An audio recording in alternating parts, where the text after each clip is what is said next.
दुनिया की कौन सी ऐसी बैटरी है जो 10 घंटे चलने के बाद भी 99% रहे, और बैटरी जो है 75% है। तो या तो आप इलेक्शन कमीशन को ये बोलना चाहिए कि एक बैटरी चाइना की है और एक बैटरी यूएस की है, चाइना वाली जल्दी वीक हो जा रही है और यूएस वाली तेज चल रही है। आखिर 17 राउंड के बाद ऐसा क्या हुआ कि हर बूथ पे मेरी विपक्षी उम्मीदवार, आपको पता है सना मलिक जी 4 बजे तक 3:30 बजे तक काउंटिंग में भी नहीं आई थी, उनके काउंटिंग एजेंट बीच से भाग चुके थे। फिर पूरे महाराष्ट्र में जो माहौल बदलता गया उसके बाद वो आती हैं। अफसोस ये होता है आने के बाद भी कॉन्स्टिट्यूंसी में जिन लोगों ने और जिन इलाकों में उनको वोट नहीं मिला उनके बारे में आप शब्द कहती हैं। और आपको मालूम है एक बूथ का अगर मुझे वेरिफिकेशन कराना है तो 47,000 रुपये लग रहे हैं, 47,200। अब लोग कहेंगे कि आप इतने मैं सिर्फ मेरी औकात थी, मैं 2 बूथ का भर के आया हूँ। मुझे पूरी उम्मीद है। और आपको एक और बहुत इंपॉर्टेंट चीज़ बताता हूँ, आपके माध्यम से जनता तक जाएगी। इलेक्शन कमीशन ऑफ इंडिया की गाइडलाइंस ये बोलती हैं कि जो ईवीएम के अंदर वोट है वो डुप्लीकेट वोट होता है। ओरिजिनल वोट क्या होता है? वीवीपैट। काउंट किसको करते हैं? ईवीएम को। इसका मतलब कि लोकतंत्र के अंदर डुप्लीकेट वोट काउंट करके विधायक और मुख्यमंत्री और प्रधानमंत्री और सांसद चुने जा रहे हैं। मेरे पास तो थे भी नहीं पैसे, कसम खुदा की भाई, मैं किसी से उधार लिया पैसे और मैंने इसलिए भर दिया यार कि जनता ये कहती कि यार ये कैसा आदमी है। मेरे लिए जनता महत्व रखती है, मेरे लिए ये महत्व है। तो जनता ने मुझसे आके रिक्वेस्ट की, सब लोगों ने मुझे कॉल किया, मैसेजेस किया। मैंने कहा चलो 2 तो भर ही देता हूँ। और ये लड़ाई लंबी है, ये लड़ाई अभी हल नहीं होगी, सड़कों पे उतरेंगे हम लोग, अर्थी और जनाजे निकलेंगे ईवीएम के आने वाले दिनों में।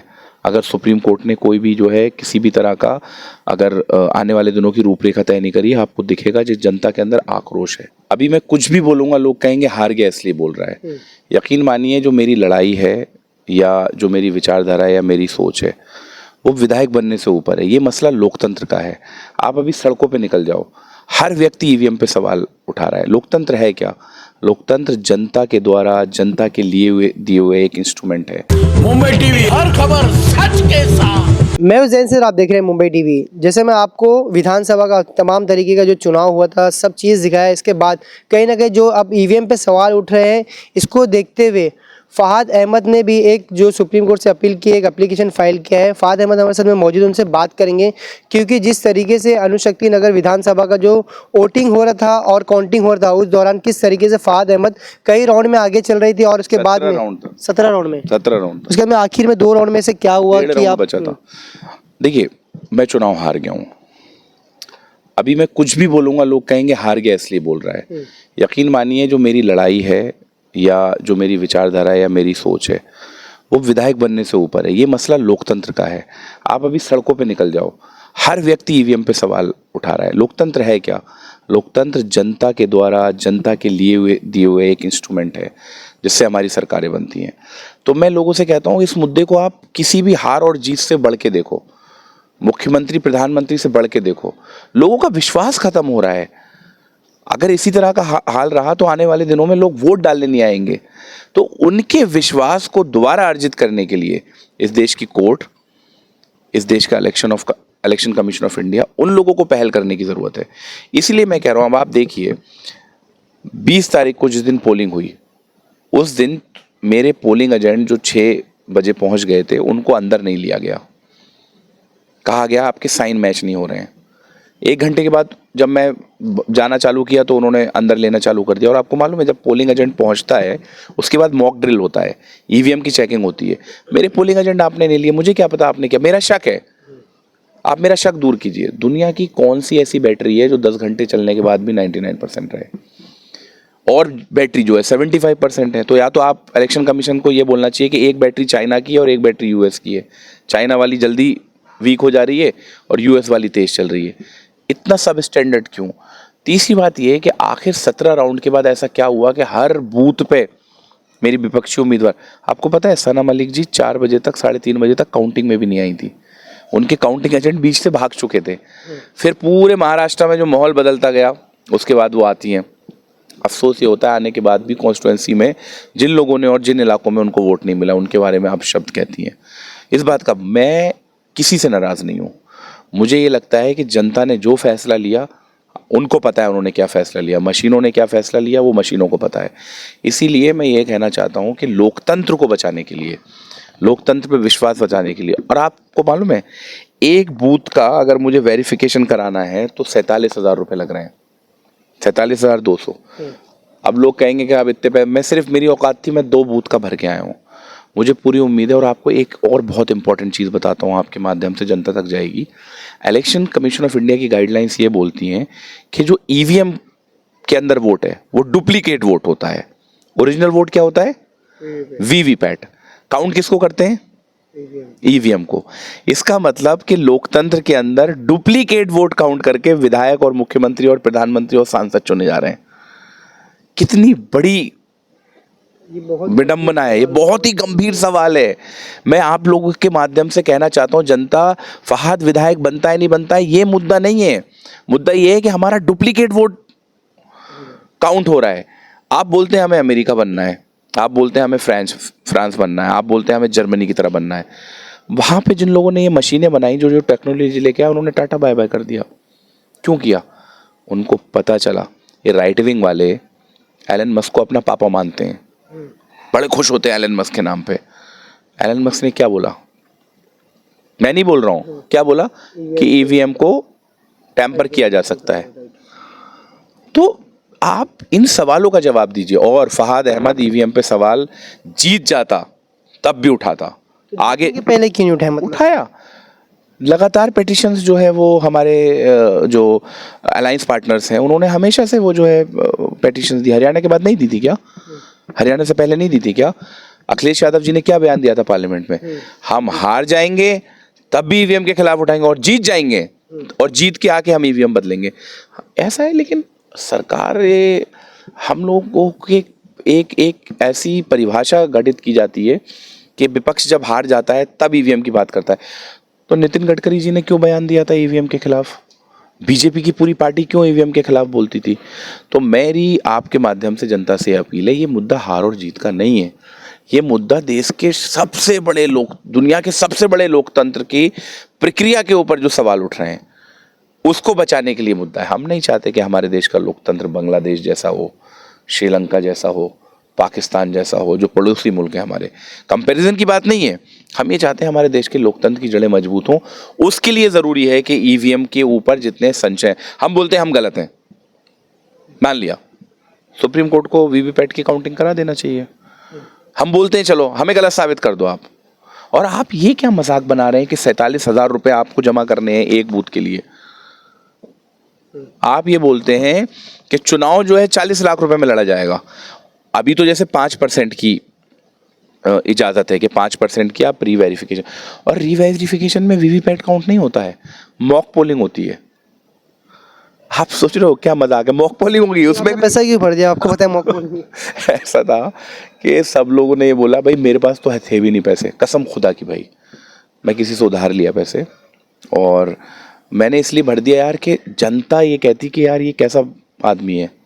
मेरे लिए जनता महत्व रखती है, मेरे लिए ये महत्व है। तो जनता ने मुझसे आके रिक्वेस्ट की, सब लोगों ने मुझे कॉल किया, मैसेजेस किया।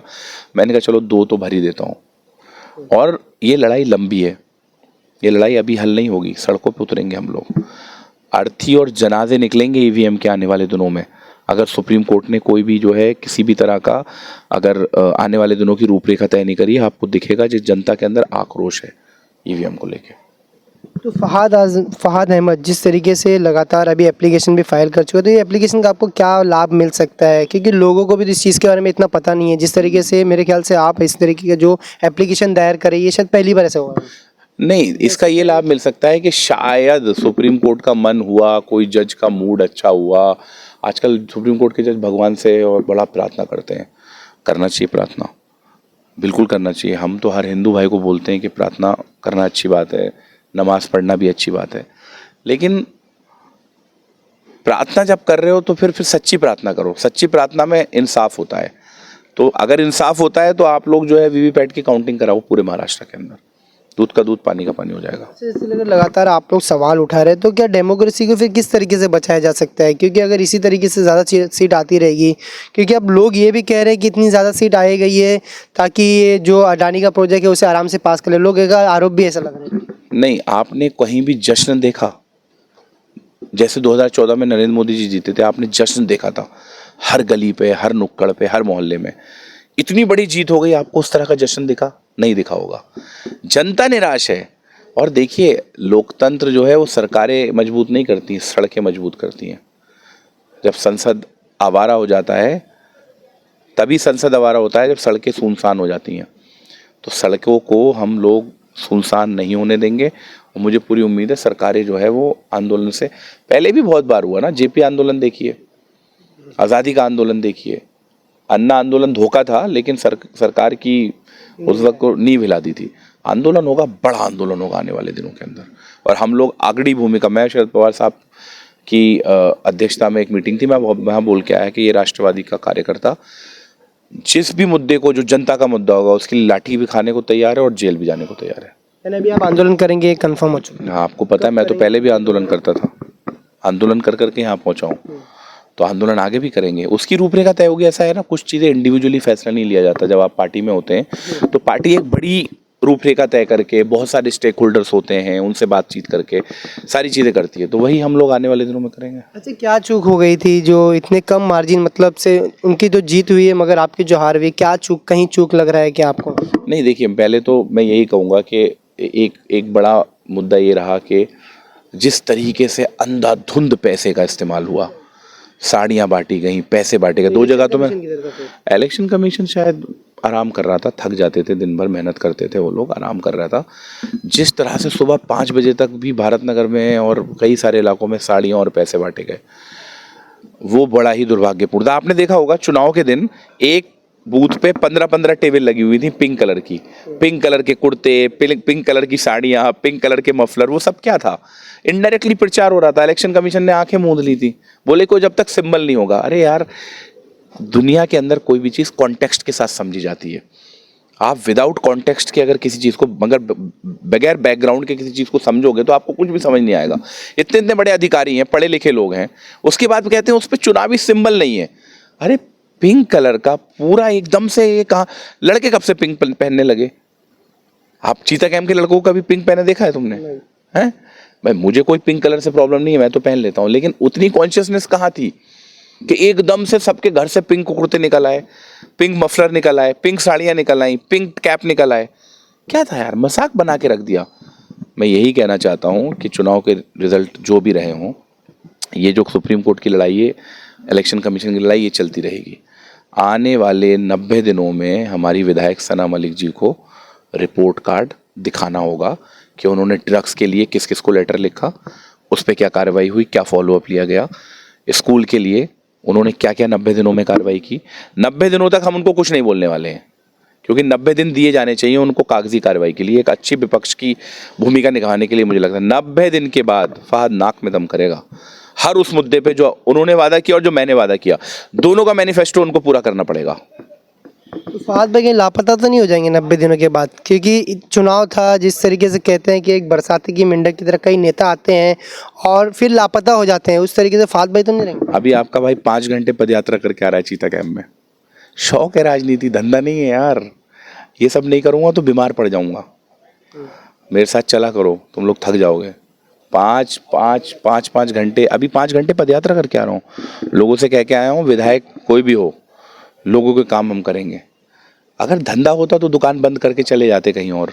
ये तो शौक है ना, इसके बगैर जीवन नहीं है। लोगों के बीच में बगैर रहे जीवन ही नहीं है। यानी इस क्षेत्र में विपक्ष की भूमिका बतौर निभाएंगे आप? बिल्कुल, एक अच्छे विपक्ष की भूमिका, पूरे 5 साल। उसके बाद में चुनाव लड़ेंगे? उसके बाद में चुनाव लड़ेंगे पूरे 100%। बहरहाल तो ये थे फहद अहमद, जिन्होंने सारे सवालों का बेबाकी से जवाब दिया है। अब उनका ये कहना है कि 90 दिन का सना मलिक को टाइम दिया गया है। अगर 90 दिनों में जिस तरीके से उन्होंने अपने मैनिफेस्टो में दिया गया था काम, अगर वो नहीं करती हैं तो ये विपक्ष बन के उनके ऊपर कहीं ना कहीं हावी होते हुए नजर आएंगे। अब देखना ये रहेगा कि 90 दिनों बाद किस तरीके से फहद अहमद अपना काम करते हैं। कैमरा पर्सन नावेद कुरैशी के ज़ैन से मुंबई टीवी।